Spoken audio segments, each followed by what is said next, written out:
Miss Naira and her entire family with Ricky Cobb's family as being someone that has lived, breathed, and tasted the cover-ups here in the state of Minnesota, that knows exactly how it feels to know that law enforcement stole your loved one from you, and yet they will not be held accountable.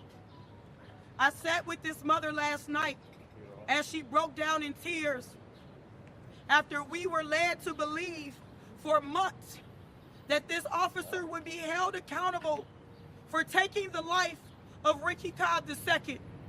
And now we stand here today with yet another family, yet another body, yet another human being that was stolen from our community. And the reason that no charges was brought forward, the simple answer is that there was not enough outcry. The way that it was when George Floyd was stolen. We're in the middle of a press conference, sir. He don't care. He don't care. He don't Well, care. you better move around. He don't care.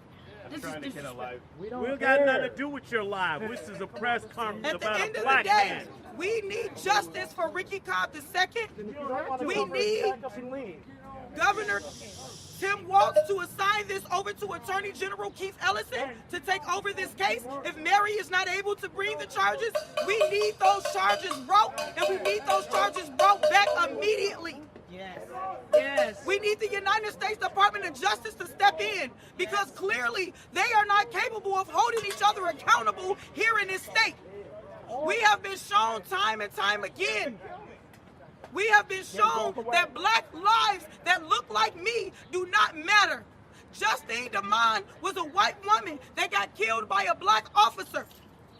They brought forth charges to that black officer immediately when it was a white woman's life. Yes.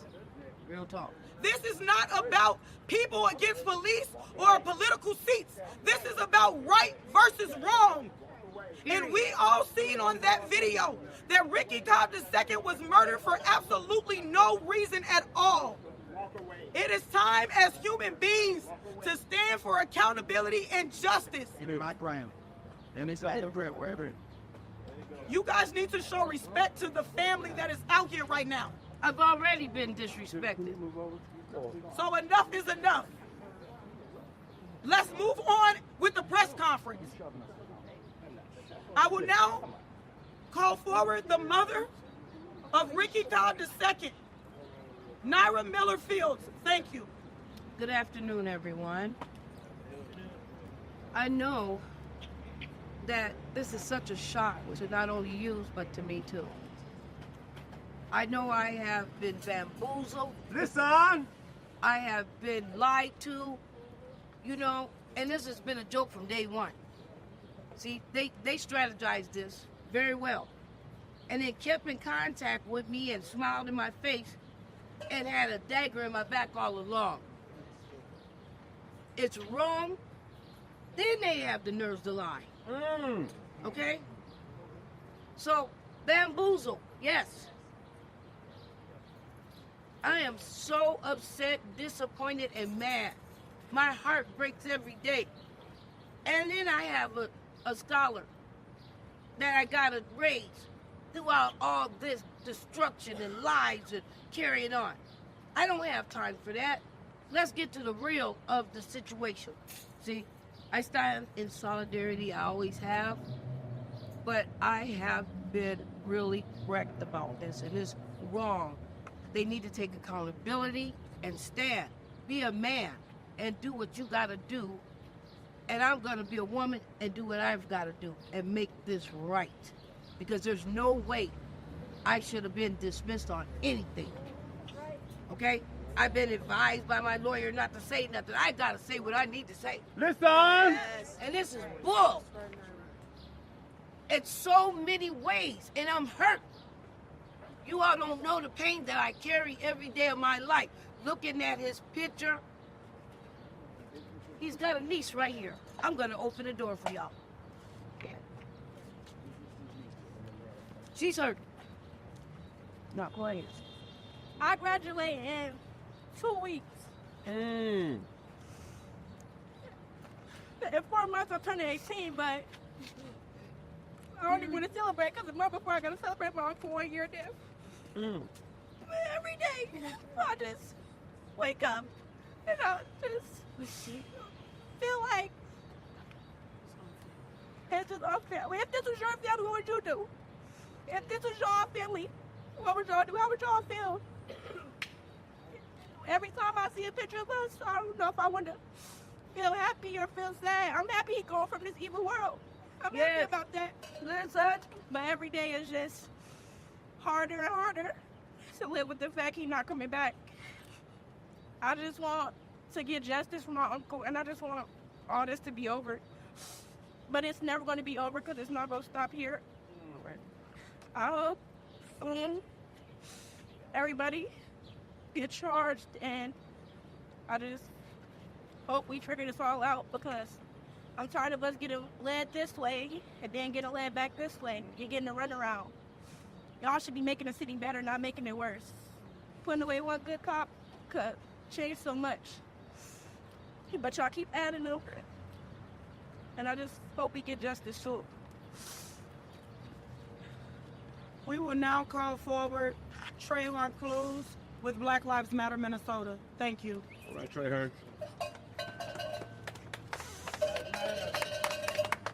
Black Lives Matter! Black Lives Matter! Black Lives Matter! Governor Tim Walz has a murderer in his administration. That part. And he refuses to fire him. Say that? Yep. Governor Tim Walz seen the same video that all of us see. And if that was somebody who worked for me, who shot an unarmed man, they would be fired immediately. Yep.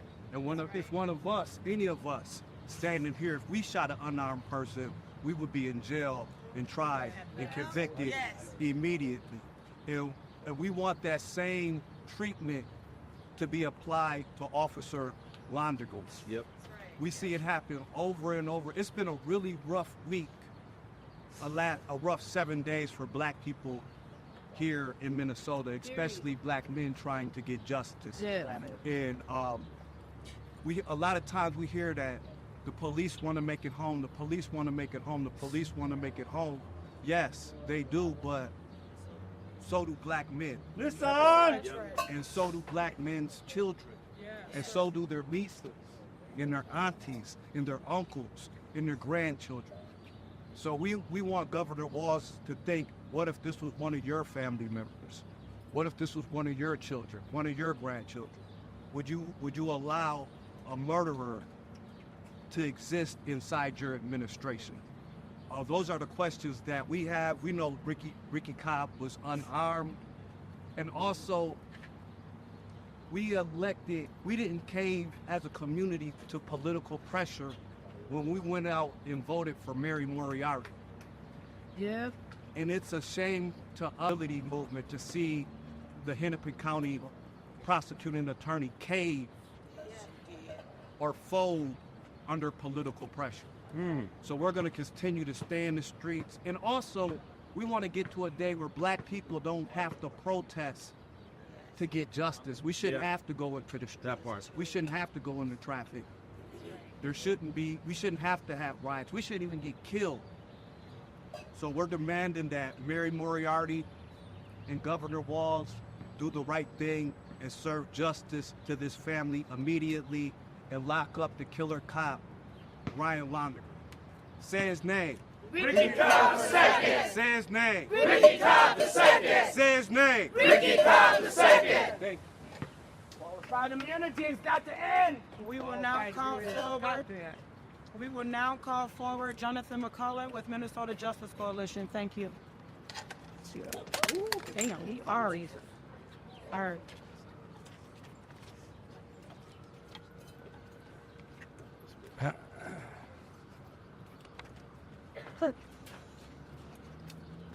Make the sun go. He's just 12. He sounds.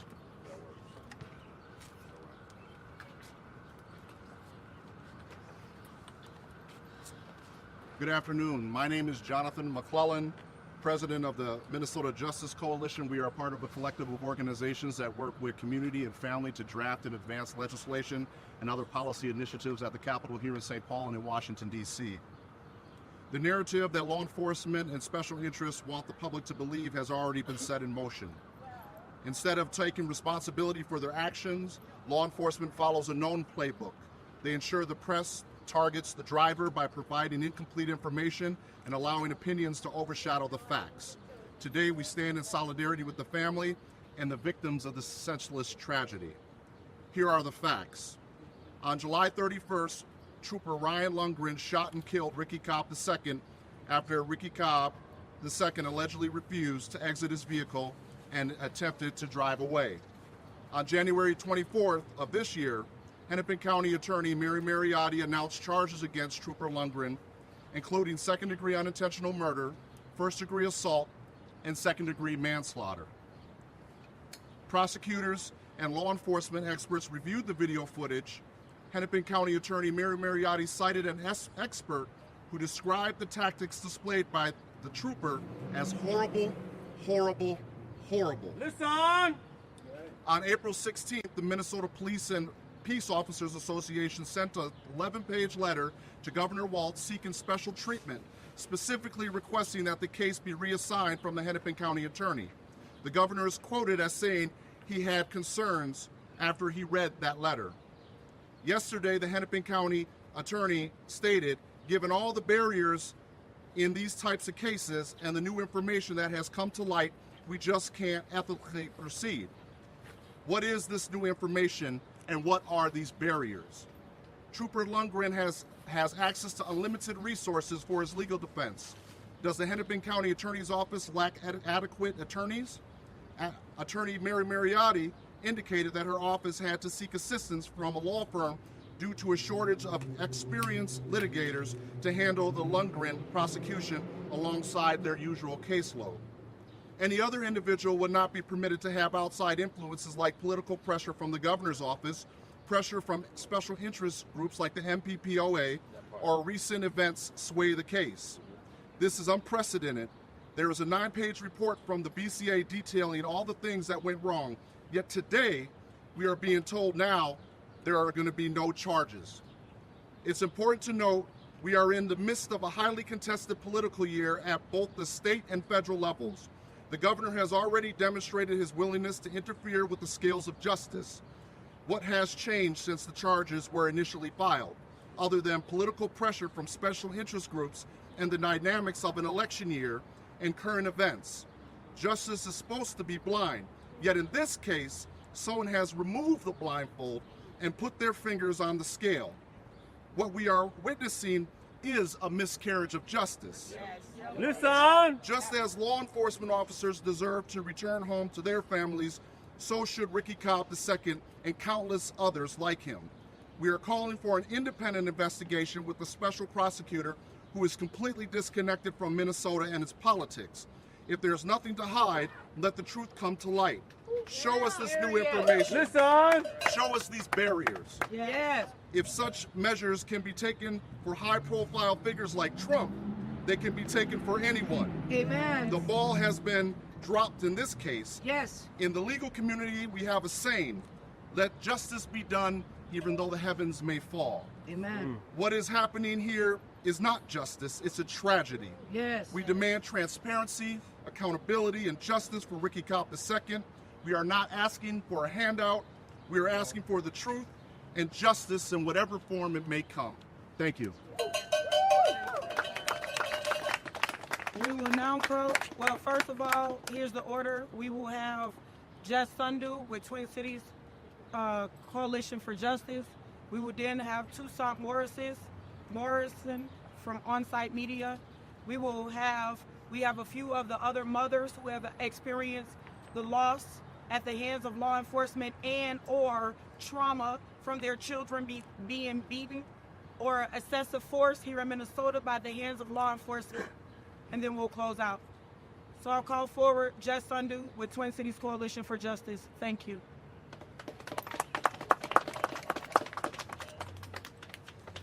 Hello, everyone. Thank you for coming out today.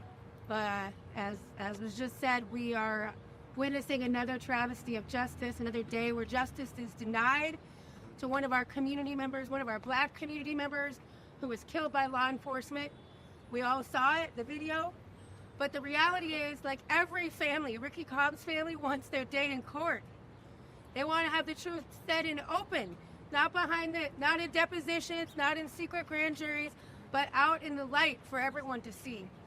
Until we get to have justice in the light, we will continue to see injustice again and again. Yes.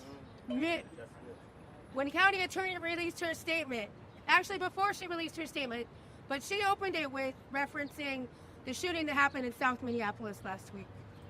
I hate that we have to talk about that today. We should be talking about Ricky Cobb. Amen. We should be talking about the Ricky Cobb's family, his mother, his niece, and all the rest who are touched and feel the great pain of his loss.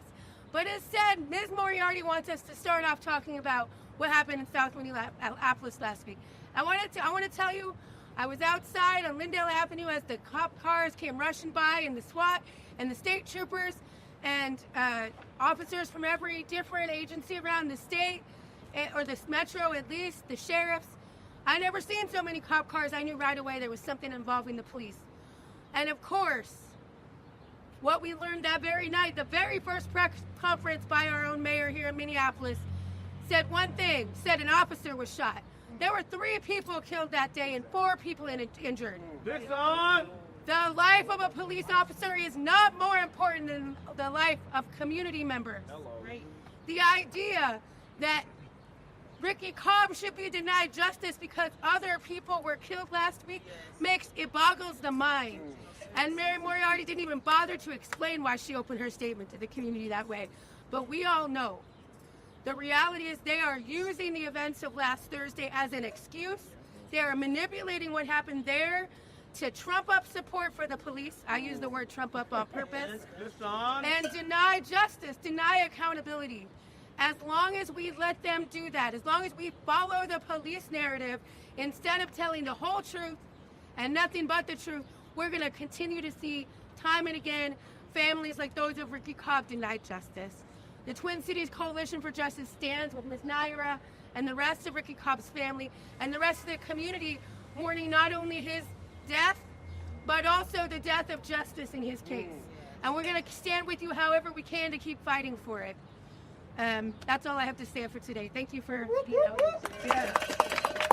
Still we're going to work out the hoodwink and bamboozle. Period. Those are the words. We will now call for Toussaint Morrison with On-Site Media. Thank you.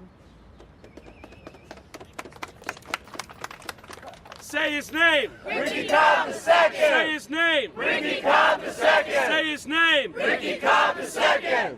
Why is it that Ryan Londrigan is being reported as a victim? Listen! Why is it being reported that Ryan Londrigan feared for his life? Ridiculous. Why is it not being reported that Ricky Cobb II is the victim? Listen! Why is it not being reported that Ricky Cobb II feared for his life? He did. As much as every black man here can attest to, driving on the road and seeing law enforcement lights, you then begin to fear for your life. Why is that? Why is Minnesota this way? The State Patrol was started in 1929 by Charles Babcock. The first chief of the State Patrol was a known Klansman, Earl Brown. Listen! And you won't let somebody take down Earl Brown's picture in a suburb. Why is Minnesota this way? Maybe that's because when a black cameraman sets up his camera, a white cameraman walks in front of it thinking that's okay, and then starts yelling at all the people here. Listen! Telling them to make a bigger circle. Listen! There we go. Why are black people expected to sit down, roll over, and take it? Why are we expected to sing for our supper, have to advocate for our voices, have to demand that our lives matter? Amen. Why are we expected to do all of that? Yeah. Just to be seen. Speak to When in reality, all Minnesota wants to do is create a documentary 100 years later about how bad it was, but not address how it is right now. Did you know that Ricky Cobb's family had to walk through over 100 people, primarily white, bussed in by the MPPOA into here to be harassed? Listen! Have a good one. Thank you for being here. You betcha. Look out. And when you think about it, the Minnesota Police Association is general counsel by Imran Ali. Why is it every time major media wants to quote Imran Ali, who is a known advocate for police, who advocated against a rule that will prohibit law enforcement to not be able to be part of white supremacy groups? Think about that. There was a rule that would outlaw law enforcement from being part of white supremacy groups, and Imran Ali said, no, that's too much, that's too far. Why is it that Tim Walz is getting involved in this case? Why is he interfering with this case? He's never interfered with anything, yet he decides to conveniently show up and say that this was a horrible decision to bring charges to Ryan Londrigan. And yet we have a primarily white audience congratulating and applauding Ryan Londrigan when he's walking through here. You would have thought that it was a wedding reception. But this is a killer cop that has committed a lynching in Minnesota. And white people want to come here and celebrate it. You want to exonerate him, and then you want to be a mouthpiece for Imran Ali, a known cop advocate. Quoting Imran Ali is like reviving Earl Brown from the grave and quoting him about the Klan. You know what they're going to say. You know who they're going to advocate for, and you know who they're going to say deserved it. I want to go back to Ricky Cobb II and wrap up. He was driving at night. 3 trained state patrolmen couldn't tell him why they pulled him over for 20 minutes. Listen, speak on it. Where's the training? Where's the training? Guess what? The state patrol complained about their own training to the governor. So these 3 officers couldn't explain to one black man in the dead of night why he was pulled over for 20 minutes. If they cannot do that, and Ryan Londrigan thinks it's okay to pull out his piece and blast him 2 times, meanwhile putting his law enforcement officer in the line of fire, and think that that's okay, and he can walk. Why is Minnesota this way? Why are we expected to just accept this? Say his name! Ricky Cobb II! Say his name! Ricky Cobb II! Say his name! Ricky Cobb II! Because nobody else in this building or the governor's office wants to. Amen.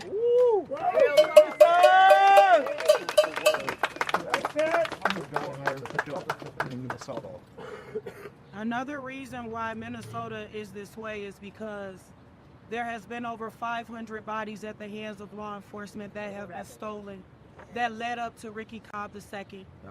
There has failed to be accountability over and over and over again. That is because there is a failure to value the life of black people here in this state. Period. You cannot tell me that I am valued as a black woman. You cannot tell not one of my black brothers that are standing here today that we are valued as black people here in this state. When someone gets murdered on the side of the highway for absolutely no reason, that you frame these murders over and over and over again. You sat there and told us that there's new evidence that Ricky Cobb II tried to grab the officer's gun. If that was true, they would have said that from the beginning. Their backs were up against the wall like our backs have been up the wall for centuries, and now they had nothing else to do but to pull something out of their asses to lie to our community and say that this young man tried to do something that he did not try to do. Mary Adi just folded under pressure. Listen. That's the truth of the matter, and we cannot sugarcoat it. We have to call it out for what it is. Coward. Our families have been led on to believe that we're going to get some form of justice. I sat alongside this mother for months. Look what you are doing to our families, the insult and the disrespect. Yep, that part. That was an excessive amount of force. They did not have to kill him. Not at all. We have other mothers today that have come out to stand in solidarity with Ricky Cobb II's family. And I would like all those mothers to come forward as well. And we have mothers that are here that have had their children beat up, excessive force by police, bounty hunters, all the people that are in this white supremacy arena, because that's what we're talking about and that's what we're fighting up against, white supremacy. That's what it's about at the end of the day. White privilege and white supremacy. That's why we're standing here today. So I would like to call for the other mothers that came here to stand in solidarity with Ricky Cobb II's mother today. Amen. Come on with it. We have Hallelujah. Matilda Smith. You don't have to speak, Miss Ann. But we got Matilda Smith, the mother of Jeffrey Smith, and we have Beverly Rogers, the mother of Zadarius Clark, who was just brutally attacked by bounty hunters recently. If someone is guilty for a crime, you arrest them and you take them to jail. You don't take their life. That's not our job. We are not jury and executor here. We're not God. And now are they. So any mothers that want to say anything, you're more than welcome. They Esau, we Jacob. We were God. My name is Matilda Smith, and I am the mother of Jeffrey Smith. Jeffrey Smith was one of Minnesota's victims as well. Today is a sad day, and we're very shocked of what Mary Moriarty did. I just want to say that this here, you should see again, everything this city has done wrong is going to come back to haunt them. It is. Everything, I've seen things that come back to haunt Minnesota. It is a sad day, and it's very shocking. And I like to say, I stand in solidarity with Ricky Cobb's family and with all of the families. It is sad. In Minnesota, you're going to see this again. Thank you. Minnesota. We will have come forward Beverly Rogers. Thank you. Thank you for this time in this space. I too stand in solidarity with the Cobbs. Although I just met her today for the first time in my family. Psalms 121. I lift my eyes to the hills which cometh my help. That's right. My help comes from the Lord, Amen. Creator of heaven and earth. That's right. He created all of us. All of us. He designed us and knitted us in our mother's womb. Yes. We all came out equal. We all was born into this world. He has given us freedom to live our lives. I'm not going to stand here and pretend like my son didn't do some things wrong. He had a warrant for his arrest. He really did. But he did not resist at all. And the way they beat him, the way they kicked him, the way they tased him multiple times, the way that they did my son was wrong. Whether they're guilty or not, it does not matter. They still get treated the same. Whether they're good citizens or not, they still get treated the same. There is no reason for our children to leave home and be brutalized the way that they're brutalized. If they're cooperating, you have them in custody. There's no reason to do excessive force. There's no reasons for it. I thank everybody here for the work that you do.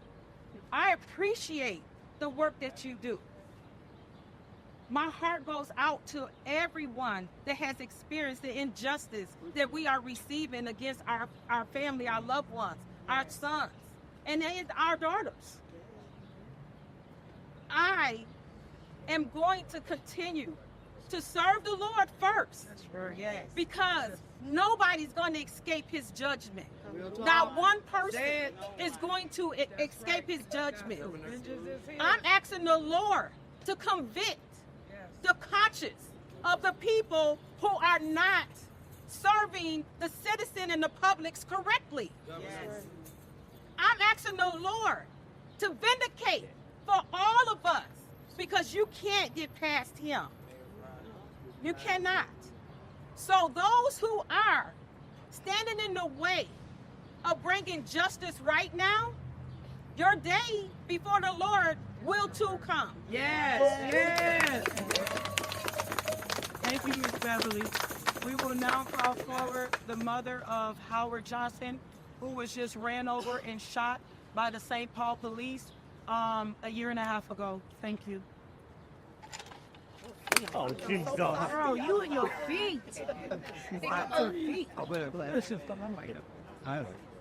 I brought you seriously with something on to what? Please, like,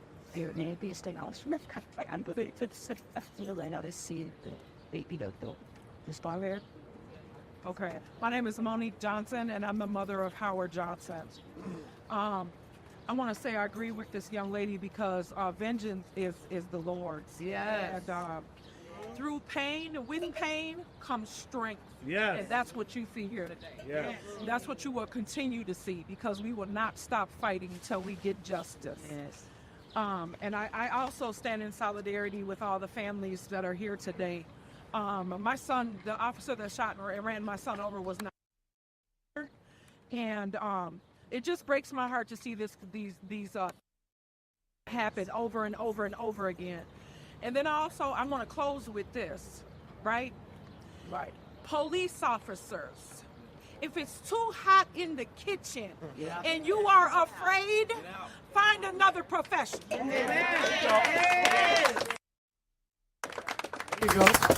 last speaker that we'll have is the mother of Dante Wright. We know in this situation that it was with Ricky Cobb II that it was almost identical to what happened to Dante Wright in April of 2021. So we will call forward his mother, Katie. Thank you. I want to first say that I stand in solidarity with the Cobb family. When I watched Ricky Cobb be executed, it brought back a lot of memories. It reminded me almost exactly of my son's case. And to think that this family almost was able to be given a little bit of justice watching their killer be caught and be charged, and to actually have that moment to have some kind of closure be ripped from them broke my heart. This is exactly why we need to fight for traffic stops. Our baby should be able to drive and come home for dinner the next morning. Just because of the color of their skin, they should not be profiled, and police officers should not be afraid.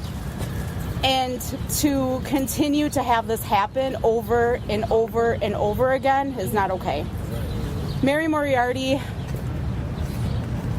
should definitely be standing on what she thought in the beginning to be able to charge this police officer. We need to let the jury make the decision, and it's just a slap in the face to the family, but to our community to not be here to stand for what's right in our justice system, because we know that our justice system is not just for everyone. I once again want to tell the family I will always and forever stand here with you guys. I feel very close to you more than many families because of the situation, because we know that traffic stops are so dangerous for our kids, and we need to continue to fight to stop them. Thank you.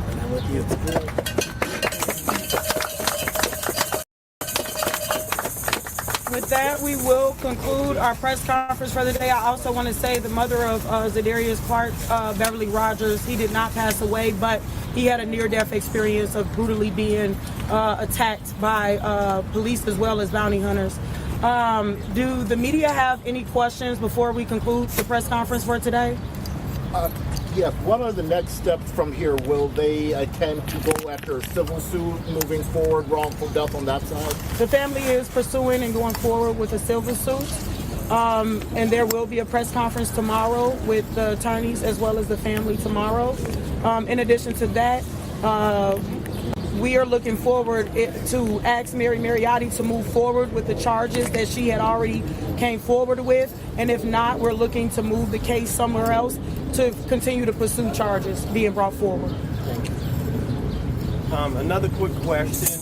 I just wanted to know, a lot of people, there's been a lot of wording going on around in the community, and people was basically saying, and since Mary Mariotti brought the case up about the officer being shot, did this sway her persuasion to move in a whole different direction and change the whole narrative to basically hoodwink the family, if you will?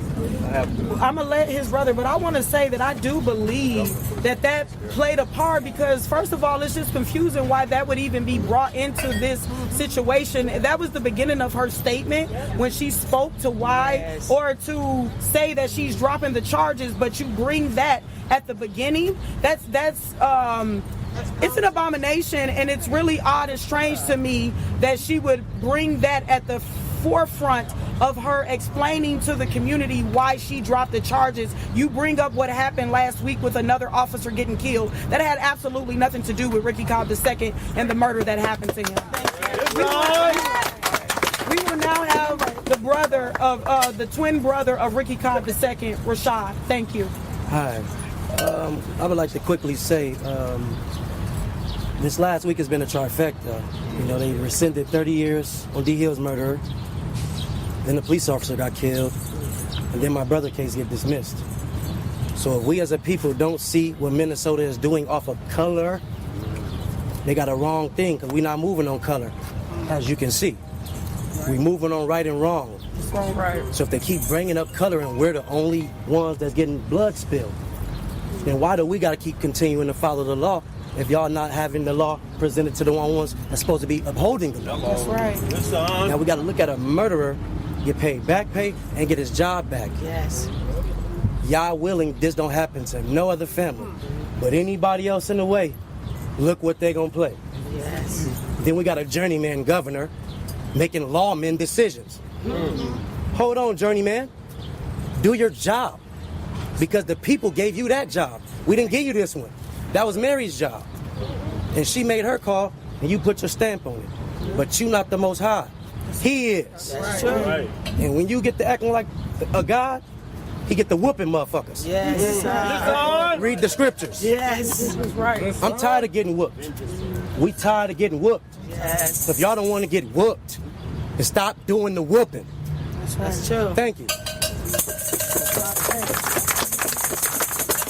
Any other questions? Is there going to be a press conference tomorrow, and can you let everybody know when the press conference is going to be? There will be a press conference tomorrow with the civil attorneys and the family. Tomorrow, I don't have all of the details for that because they're a different entity, but there will be a press conference tomorrow. So please keep your lines open and know that they'll be back out tomorrow. With that, no more questions from the media. Well, all right. I'd ask, like, what do you think is the like actual reason that she dismissed the charges? They were saying they have this new argument from the defense. I believe that she fell under political pressure. Yep. At this time, we have, the shooting that happened with the police officer last week. We got just a number of things that are happening right now. But I would like my brother Trayvon Cruz with Black Lives Matter Minnesota, and also my brother John McCullough with Justice Coalition to speak as well on that. I think, John, we both spoke to it earlier, but the governor has started chiming in. And really, we've been talking about a threat to democracy, but what's happening right now, we are witnessing or going through a threat to democracy. We've seen our governor step in, Mary filed charges, then the governor was like, I don't know. Then there was a murder, or some cops got a cop. There was some shooting with some cops that resulted in death. The suspect was killed too. That was a couple months ago. And like Just said, we shouldn't be talking about this because this absolutely has nothing to do with what happened to Ricky Cobb. Ricky Cobb was killed in August. These things happened with police later on in the year. And so and it's an election year. And I think a certain political party is miscalculating how black people feel about the decisions that they make. And you're seeing it early in the poll numbers already. And I think this is just going to compound on that. Minnesota's disposition is Minnesota's political disposition towards the black community is unacceptable right now. And we know the DFL just came out of said that they want to come out united on Saturday. They said they want to be united and that they must be united to win in November, but they should not be united against the black community to try to win. They need to unite with the black community and understand what our agenda is. And our agenda is reparations for black Americans, police accountability, health care for all, things like that. That's what we want our leadership in Minnesota to approach the black community with, not with death and destruction and authoritarianism. Now that I think that it's a fight for power right now with the legislature, and being that we're coming up on the end of a trifecta, mind you, where all the police accountability legislation, where there wasn't a trifecta, all the one party in the House was carrying that legislation and pointing their fingers at the Senate, and here we are in this session during the trifecta, and not one piece of accountability legislation passed. Not one piece of accountability legislation was given a hearing, and so we have to remember about what's going on and those times, and we have to think about what's going on in these times with the election, and they're in the fight for their lives for power. And that's what this is all about. It's about power. How can a special interest group send a letter to the governor and the governor read that letter and then make an opinion about that letter that gets out into the public if he wasn't trying to put his fingers on the scales of justice, right? And if you look at current events and everything that's going on, that's all that it could be. Now, what has changed since then? Absolutely nothing. The video is still the same, and this new evidence or this idea that there's something different than what was already there is a fallacy. To sit over here and try to put a political party above the community for political gamesmanship, and I believe, based on those facts, that's what's happening right now. And we just to add, this year. We need any independent party, Green Party, especially the Democrat Party, which black people vote 90%. In the past, we have. This year, it might be different because we're saying that the Democrat Party has to earn the black vote, and they're off to a bad start right now with this decision of not to charge Ricky Cobb, with the decision to leave Kadarius in jail without medical treatment, with the decision not to give justice to Hardale Sherrill, Amir Locke, and all the other families here that are seeking justice. So if the Democrat Party wants to unite with the black community, they're going to have to get involved in police accountability and reparatory economic justice immediately by Juneteenth, or many of us have already decided that we'll be moving in a different direction. We have a duty to fight for our freedom. I just have a quick question. We gotta conclude, y'all. I'm sorry, just a quick question. What is the response that you have regarding Governor Walz taking the case away from Mary Moriarty? Does that have pressure apply as well here in this case? When the case was threatened to be taken away from Mary Moriarty, we did sit over here and participate in a press conference, and we told him that we would take him to court if he did that. And the governor's office should not be getting involved in this branch of government, the judiciary side of the government. Understanding that the prosecutors is part of the executive branch, the governor needs to do his job and figure out ways to protect the community, not figure out ways on how to let release killer cops. Or put his fingers on the scales to sit over and tip the balance of power. He shouldn't do that. That's not his position. I just want to ask this quick question. Also, we've seen in the media how one of the big entities of media basically show how many cops was killed during a certain period of time, but they never showed anything about black people being killed by police officers. Do you feel that was kind of like disingenuous how they did that? I think that speaks for itself. No one does anything that ain't intentional. And if they didn't want to talk about black folks being murdered in the community by the police, that was an intentional thing that they wanted to do, to try to portray this utopia about Minnesota. But they don't tell the real facts and the real stories about what's happening in Minnesota to black and brown communities. We have a duty to fight for our freedom. We have a duty to fight for our freedom. We have a duty to win. We have a duty to win. We must love and support one another. We must love and support one another. We have nothing to lose but our change. We have nothing to lose but our change. We have a duty to fight for our freedom. We have a duty to fight for our freedom. We have a duty to win. We have a duty to win. We must love and support one another. We must love and support one another. We have nothing to lose but our change. We have nothing to lose but our change. We have nothing to lose but our change. We have nothing to lose but our change. We have nothing to lose but our change. We have nothing to lose but our change. We have nothing to lose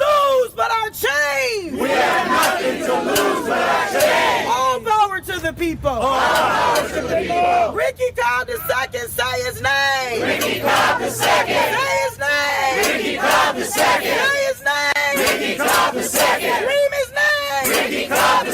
What do we want? Justice. When do we want it? Now. What do we want? Justice. When do we want it? Now. What do we want? Justice. When do we want it? Now. What do we want? Justice. When do we want it? Now. What do we want? Justice. When do we want it? Now. Thank you. Give yourselves a round of applause. Thank you all for being here today.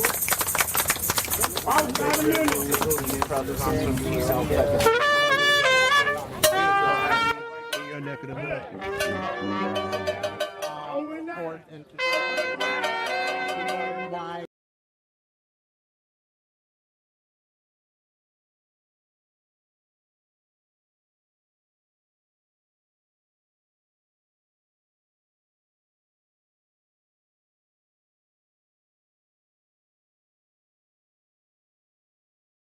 He tried to render first aid at the scene of a mass shooting.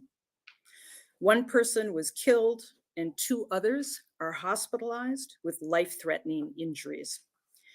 Every day in our community, people live with the trauma of continued gun violence.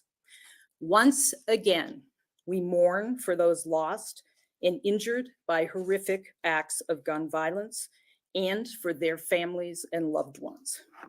Once again, we hear politicians talk of heroic first responders and sternly tell us that this must never happen again. But we know it will. We know it will because it has. And we have done very little to address the systemic issues that enable it to continue to happen. Less than 2 weeks ago, the country marked the 4-year anniversary of George Floyd's murder. I was dismayed that no one mentioned Ricky Cobb II, a Black man who was killed by a white trooper from the Minnesota State Patrol during a traffic stop. 4 years ago, we heard politicians promise to invest in genuine systemic change in policing to prevent police violence against community members. Yet what changes have we actually seen?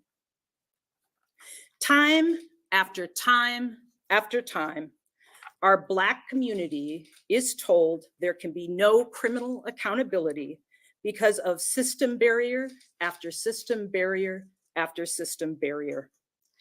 And they rightfully ask leaders, what are you going to do about those system barriers? Heated debates about minor policy changes ensue until the next Black man is shot by police. And the family and the community is told once again about the system barriers preventing criminal accountability. The same barriers that were there last time. This morning, I am here to talk about some of those system barriers in the context of the shooting of Mr. Cobb by Minnesota State Trooper Ryan Londrigan. My intent is that leaders here in this state find the political courage to remove these systemic barriers. I first want to acknowledge the Cobb family. They continue to grieve a devastating loss amid a political circus that has repeatedly tried to center Mr. Londrigan as the victim. The defense team, paid for by the Minnesota Police and Peace Officers Association, encouraged over 100 supporters to be bussed in, handed out free support Londrigan t-shirts, and created a gauntlet downstairs that the Cobb family was forced to walk through to get to court. Some of them taunted Ricky Cobb's twin brother, Rashad. Members of our staff were frightened at the spectacle, which reminded them of January 6th. How is this behavior acceptable? How is that behavior acceptable? Where is our humanity for the Cobb family? Where is the respect for the trauma that they and the community have suffered? Because make no mistake, Ricky Cobb was the victim in this case. Ricky Cobb should be alive today. And that makes our inability to move forward even more difficult for Mr. Cobb's family and for our community. And for that, I'm deeply sorry. In January, the Hennepin County Attorney's Office charged Mr. Londergan with the death of Ricky Cobb based on our review of the evidence that existed at the time. This includes the BCA investigation, which was hampered by the refusal of members of the Minnesota State Patrol to participate in interviews. We saw the videos of the incident placed in a format allowing simultaneous comparison of the 3 body cams and the dash cam. And we reviewed supplementary witness statements made in the grand jury investigation. We believed then, and we believe now, based on that evidence, we made the correct decision to charge Mr. Londergan. In fact, several weeks ago, the defense withdrew their motion challenging probable cause. So as it stood Friday before we made this decision, we have a clear path to trial. And the easiest political decision for me would be to go forward. But we have chosen not to do that. And I'm going to be talking to you about why. There's been much speculation about why we brought in a firm from out of state to prosecute the case. The truth is that these cases are considered by many prosecutors across the country to be, quote, career killers because of the potential retaliation against them by law enforcement. In fact, before I got to the office, that happened. That our prosecutors who prosecuted law enforcement, some of them received threats and were retaliated by law enforcement. And so prosecutors across the country, including here, fear they cannot do their jobs because of retaliation by law enforcement. None of this is acceptable. The Minnesota Police and Peace Officers Association, MPPOA, the same organization that opposed a rule which would prohibit law enforcement from belonging to white supremacy groups, paid for 3 private lawyers to represent Mr. Londergan. And he has a right to a good defense. We were frequently peppered with motions with little or no basis in law or simply factually inaccurate. But we still had to respond to this manufactured busy work. I've mentioned that we are down staff, particularly in our adult prosecution unit. So we were not able to assign the number of prosecutors and staff needed to respond to these tactics. One of our experienced prosecutors said he had never seen anything like this before. The same day we announced charges, the defense posted a video attacking me personally as being out of control and declaring that there was a war on law enforcement, which was going to end in this case. I felt personally threatened by that video, but as the case went on, I came to realize that their strategy essentially was to use scorched earth tactics to attempt to intimidate anybody involved in this case or anyone who might consider trying to hold a police officer accountable in the future. And this is a strategy that is being used across the country, which I know from talking to prosecutor colleagues. One expert in this case said that he felt personally threatened by the defense. An example of their motions, one of them, you remember they accused me of prosecutorial misconduct for misusing the grand jury process. They claimed falsely that we asked the grand jury to make a decision to indict, and when they didn't indict, we just charged the case ourselves. That never happened. It never happened. They quietly withdrew that motion once it no longer served their purpose, but that got buried. That got buried after it was the lead. It was after headlines because of the governor's involvement, which I'll talk about later. Some people said, well, why didn't you ask other prosecutors' offices in the state? And the truth is they are very short-staffed. when we have conflict cases, we often have to figure out which other office can handle it because they just don't have the capacity. And this includes Ramsey County. No one else we contacted in Minnesota wanted to be the recipient of the defense attacks that they knew would come along with this case. Now that could have been the end of it, not being able to find anybody in Minnesota who wanted to be the subject of these continued attacks. But we didn't give up. We didn't give up at that time because we believed we had rightfully charged him and that we had a case which we could prove beyond a reasonable doubt. So we brought in the attorneys from the Steptoe law firm, all of whom had been federal prosecutors at one time. We provided them with all of the information that we had at the time. After their review of that information, they agreed that it was appropriate to charge Mr. Londrigan in the death of Ricky Cobb.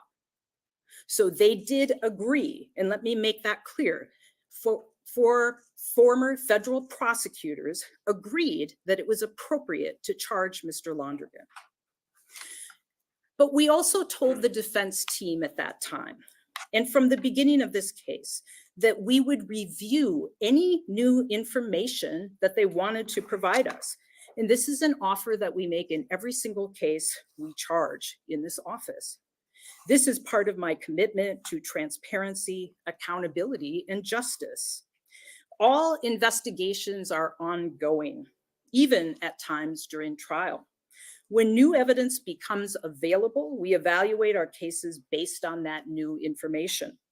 When I became Hennepin County Attorney, I emphasized to our staff that ethical prosecution is constantly assessing our cases and evaluating whether we can or should continue to move forward.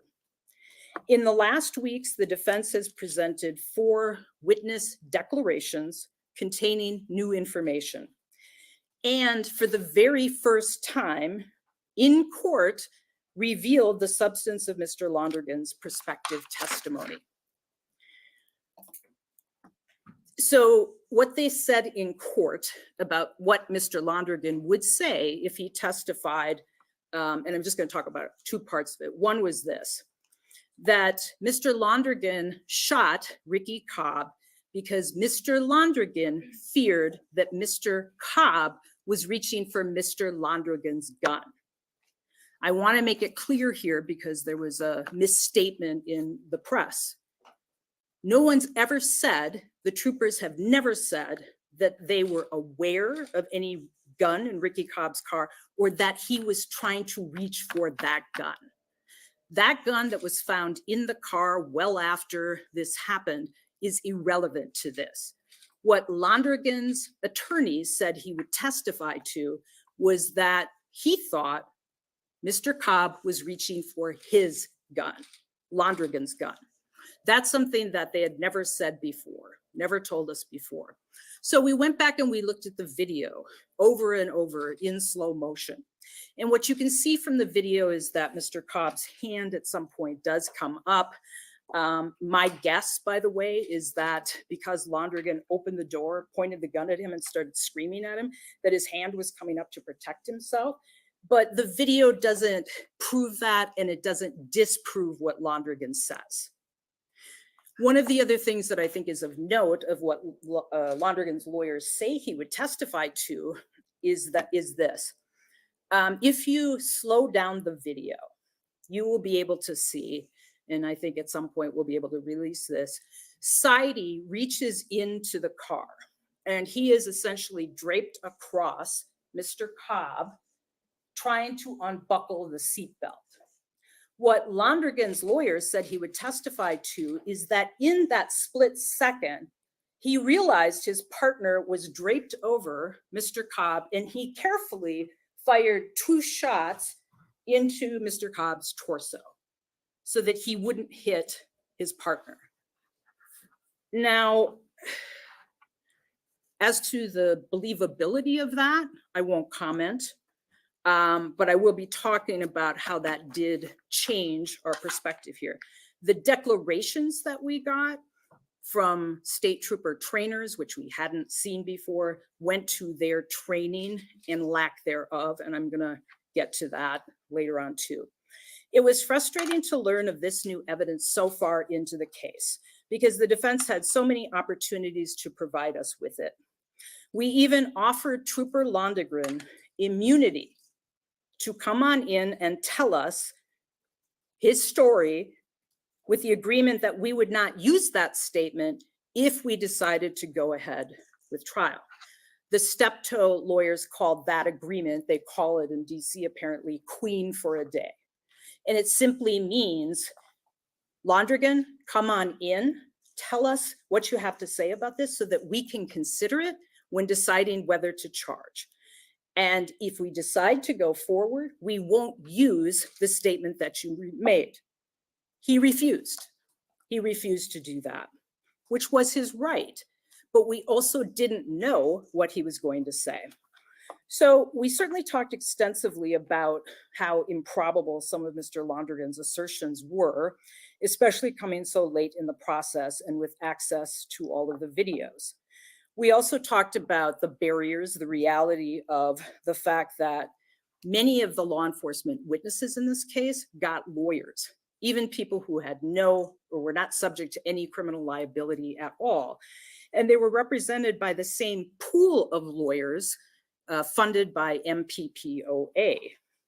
So many would say, why not cross-examine Mr. Londrigan and argue to the jury that he wasn't being truthful? Once an officer says that he used deadly force to prevent imminent great bodily harm or death to himself or others, we then, the burden shifts to us beyond a reasonable doubt, the highest standard in the system, to prove that that was not true. And the expert witnesses in use of force cases focus pretty much only on those seconds when the shots happened and what a reasonable officer could have perceived. So when we got this information, we had to assess what it meant for the case. And we took the new evidence to a use of force expert whose analysis led us to include that based on that new evidence, we would no longer be able to succeed at trial. So why is that? And why wouldn't we just go forward? What happens in trials is this: we present our case. And because the defense had the, what we call affirmative defense, in other words, they were saying, yes, we did shoot and kill Ricky Cobb, but we had a legal excuse. And that legal excuse was justified use of deadly force. And so we were going to have to prove beyond a reasonable doubt that that wasn't the case. Now, we would put on our case, the defense would put on their case, and then the defense would make a motion for what's called a judgment of acquittal. In other words, judge, we're asking you to dismiss the case because no reasonable jury could believe that the prosecutor has proved its case. We do not believe we would have even made it to the jury. And so that is one of the reasons why I have made the decision not to proceed in this case. I know it's a struggle for people to understand, especially in community and especially the Cobb family. Why not go do that? You know, ethically we can't as prosecutors, but also practically we know we're not going to get a conviction in this case. And what would that mean? That would mean that, you know, once again, community would say the system didn't work, and you know, Mr. Londrigan and MPPOA would be able to talk about, hey, there was a jury verdict. And we then would not really be able to talk as effectively about the systemic barriers that set that up to happen. And so going to trial would also have been a setup here for everyone involved, instead of having the very real candid conversation about why we need to break down these barriers so that we do not have these issues in every case. I want to acknowledge the team who worked on this case, who experienced threats to their safety during their investigation, and also unnecessary political attacks. No one's job should involve receiving these kinds of threats. So one issue that I haven't seen talked about is the fact that we have a department, Minnesota Department of Public Safety, that is overseen by our governor. Under the umbrella of the Minnesota Department of Public Safety, we have the Minnesota State Patrol and the Bureau of Criminal Investigation or Apprehension. The BCA did the investigation in this report, or in this investigation, in this incident. The State Patrol is overseen by our governor. Our governor, who's been very active in inserting himself into this case. What I haven't seen asked a lot is, hey, Governor, don't you have a conflict here? The State Patrol provides your security detail. You oversee the State Patrol, which has some major issues with training, as I'll discuss a little bit later. The governor, at the request of MPPOA, so let me back up here. So Londrigan's defense is funded by the Minnesota Police and Peace Officers Association.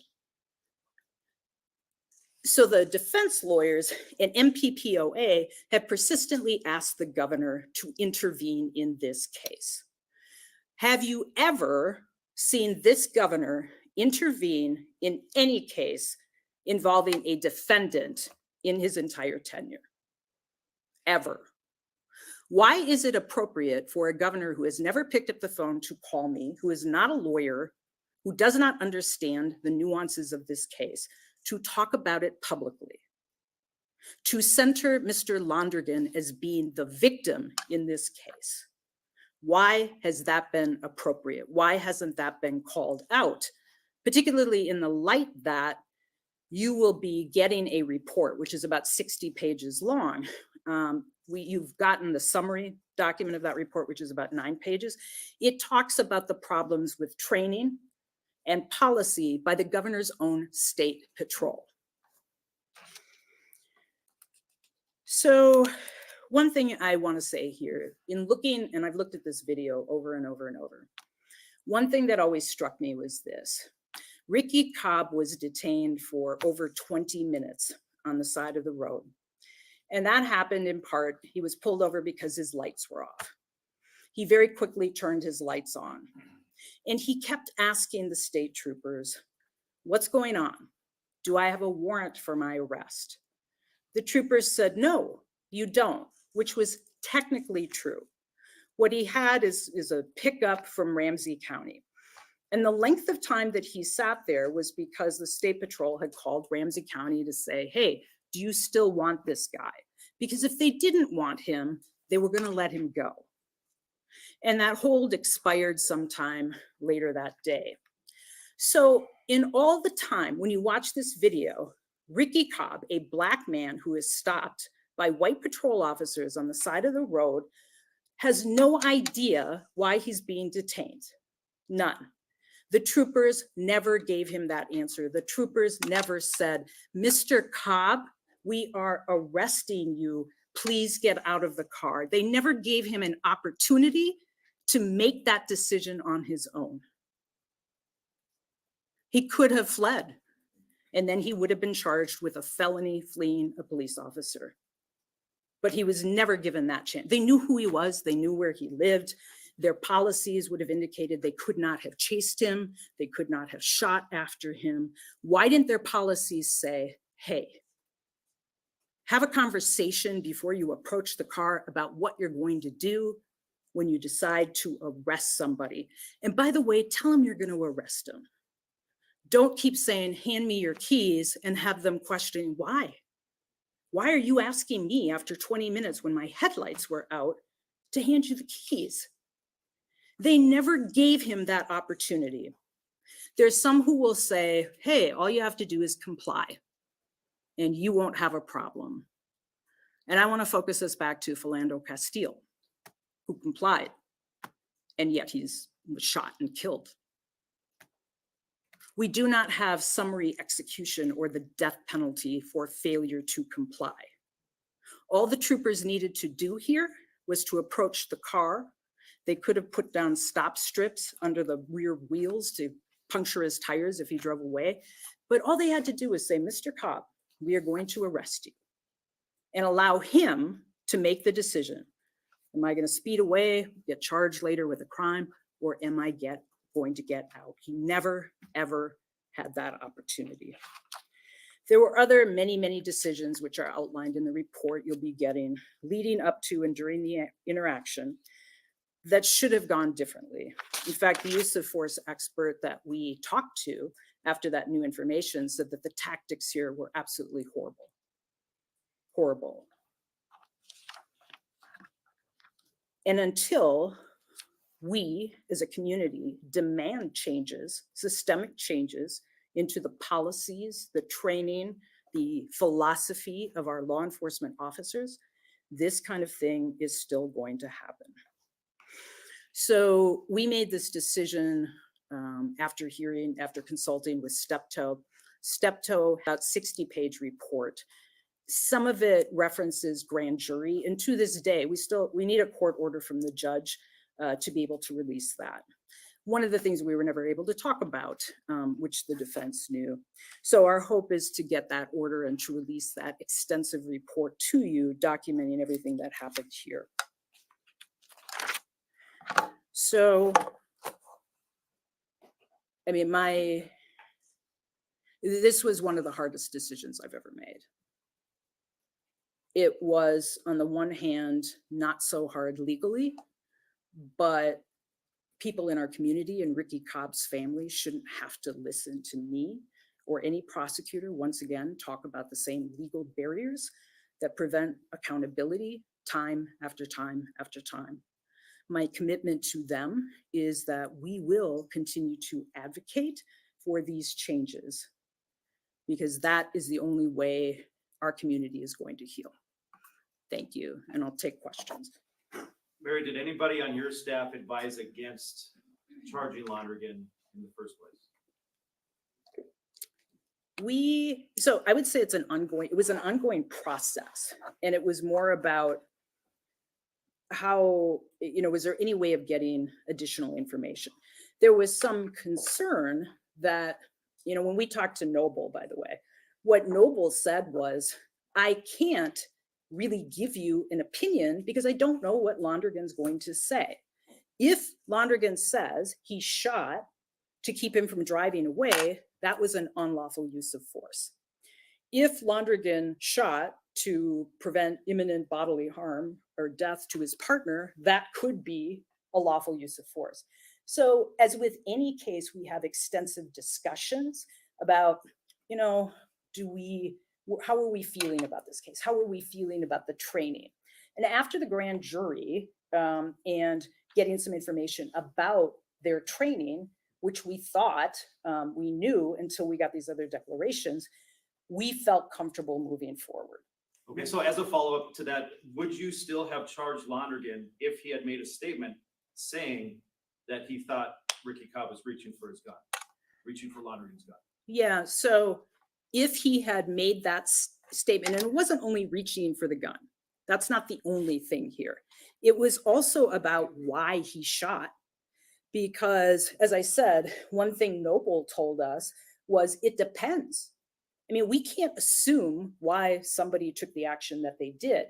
And so the other piece of it that we never knew until we appeared in court and heard this from the defense was he says he shot because he feared that his partner was in imminent danger of great bodily harm or death because he had reached into the car. Now, part of the training issue that's problematic is there didn't appear to be training saying it's not a good idea. You should not insert yourself into a moving car. But one of the issues that came up was, well, Londrigan can't be penalized for Seide's bad decision-making there. So I don't know, but it certainly would have, I guess if we had received the same information we have now, then it may very well be that we would not have charged it. Just to step back on that, though, this is not the first time that a police officer in a case like this or a law enforcement officer has made a statement saying, I feared for my life, feared great bodily harm. It comes up in every case. Yes. And it's the way that you're constructing this, it's like it's new evidence, like it's a surprise that the law enforcement officer would make a statement like this. If they had this trump card in their pocket all along, why even charge the case? Well, how do we presuppose what somebody, I mean, theoretically, a person should be telling us honestly why they did something, right? We can't just presume, oh, they're going to say this. And there was a significant component of training here. And this is part of the systemic change that needs to happen. There were many, many bungled opportunities here. There was also, and some of this I can't get into very much because of the grand jury, but they had some training on extraction from a car. They didn't follow that training at all. And so it's difficult for us. We're looking at the totality of circumstances. We're looking at the fact that none of this would have happened except for the environment that the troopers created. And one of the issues, as you said, is none of these protections apply to ordinary community members, right? Community members who are claiming self-defense or something like that cannot be the first aggressor. They have to retreat. There are all kinds of things that protect police officers. And so it's a different analysis. But when we looked at this, considering all of what we thought the training was, and also going back and realizing that the State Patrol trainers were not cooperative, not all of them. And they did not, that we had to convene a grand jury to actually get them to hear what their statements were. And one of the things Noble wanted was more about their training. He wanted to know, were they trained about extraction? So you can use some training in the determination of what happened here. But ultimately with the declarations, we learned that when those people that made the declarations were going to say they followed their training, it was very hard then. You can't hold an officer criminally liable because they have bad training, because they weren't trained, don't put yourself in a moving car, because they weren't trained, hey, you can put the stop sticks under the rear wheels. Because one of the things we heard at some point here was we couldn't put stop sticks in front of the car because that would have endangered our lives. And the expert that we consulted after the fact said, just put them under the back wheels. So the fact that there were many, many, many other alternatives here don't matter under the law. What did the county attorney's office think the training looked like before the investigation, and how does it compare to other law enforcement agencies? And that's where much of that came up in the grand jury transcript, which I can't talk about at the moment, but that will be laid out. That is laid out in depth once we can get that released. I think in one of the recommendations too is that the training and policies about what officers do or troopers do before the use of deadly force cannot be completely separated from every other policy. In fact, you cannot create the conditions that allow you to then claim, oh, I was afraid. But they are completely separate, and that's problematic. Given all these systemic issues that you're taking with the training of the State Patrol, I mean, I assume that your office gets some cases that involve State Patrol. Yes. Is your analysis going to change, or you know, in terms of how you how much trust you put in the law enforcement statements and their ability to do their jobs? Yeah, I mean, with State Patrol, we have had some conversations with them. They seem open. And certainly we're going to be having conversations about, hey, look at these recommendations, and can we offer our help in really revising some of these critical policies and the training that comes from that. There's a new colonel there. We've had some conversations with her. So my hope is that they will, in good faith, engage and look internally and really think about this. And I think this is a fundamental problem with all of law enforcement, that they are trained to control. They are trained for compliance, right? And so one of the interesting things in one of the troopers' statements, they were asked if there were any other alternatives here, and he never said, I could have let him go. I could have let him go, because I don't think officers are trained to think that way.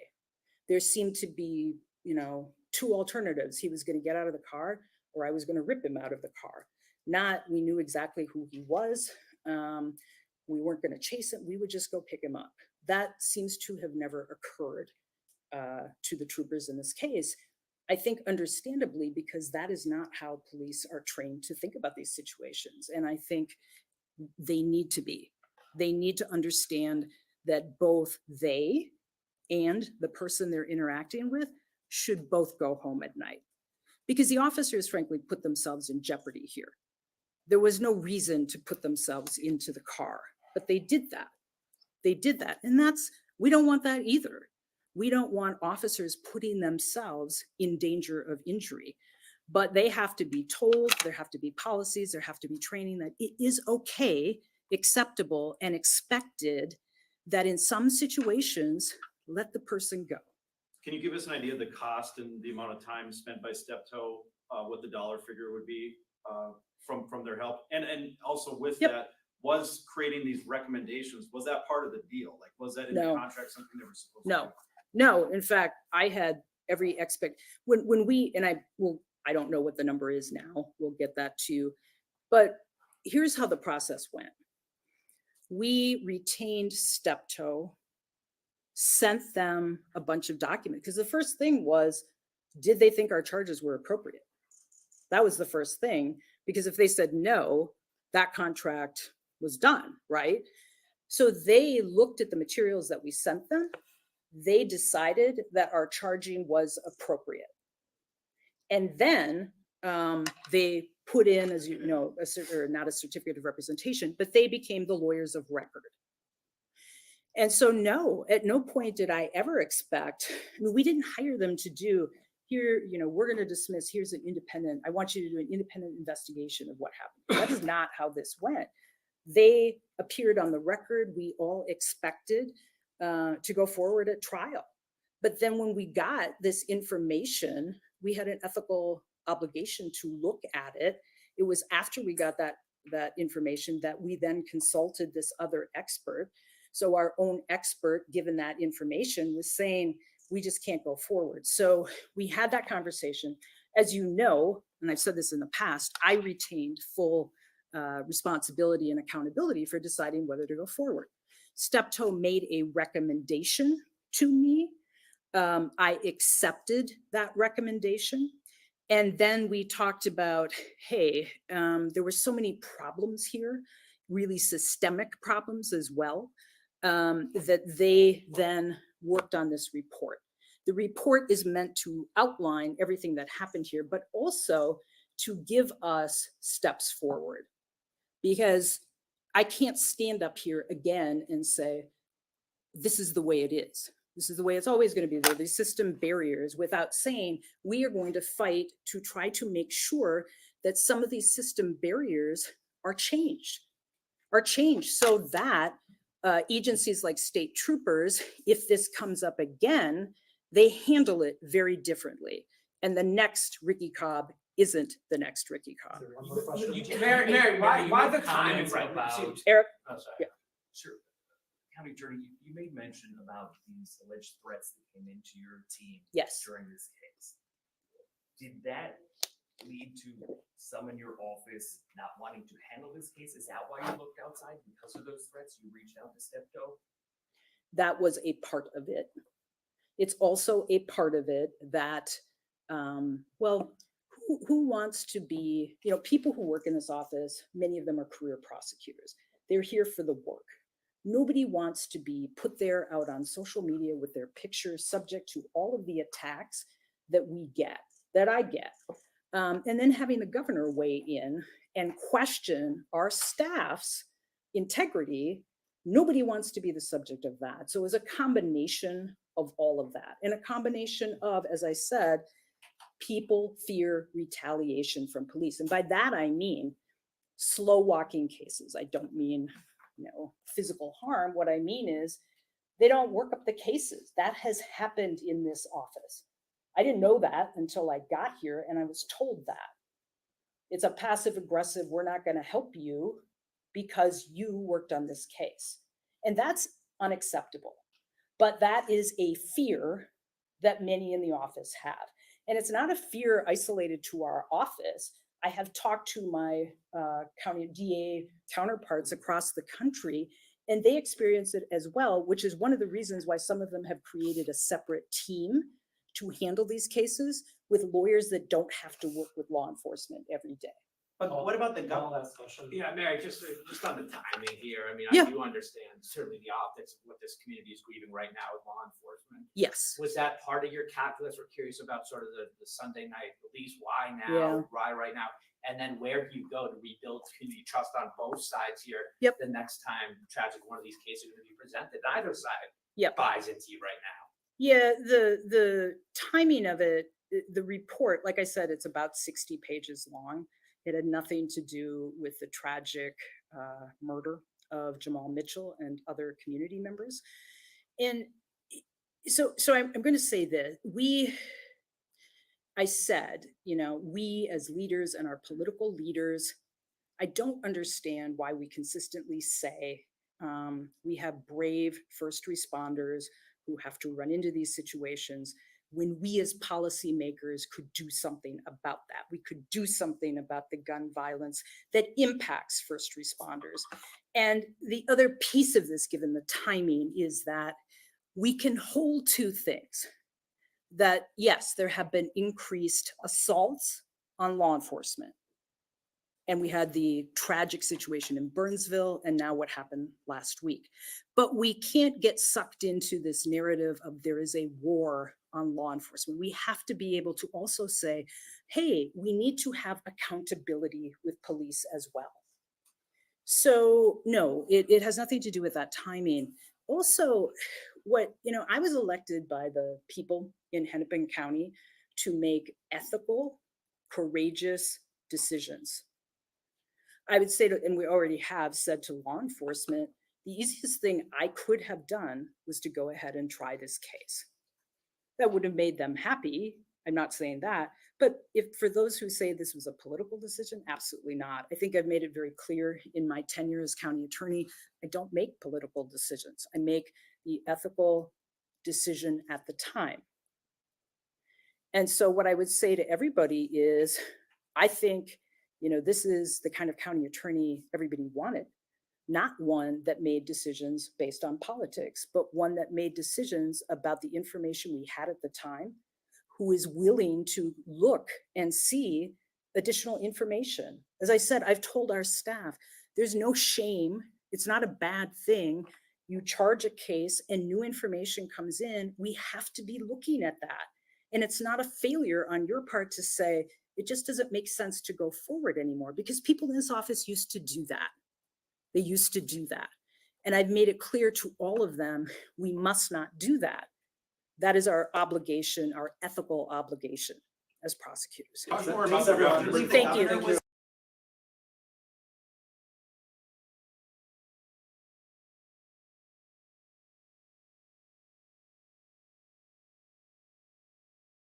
Whiskey is supposed to taste aged,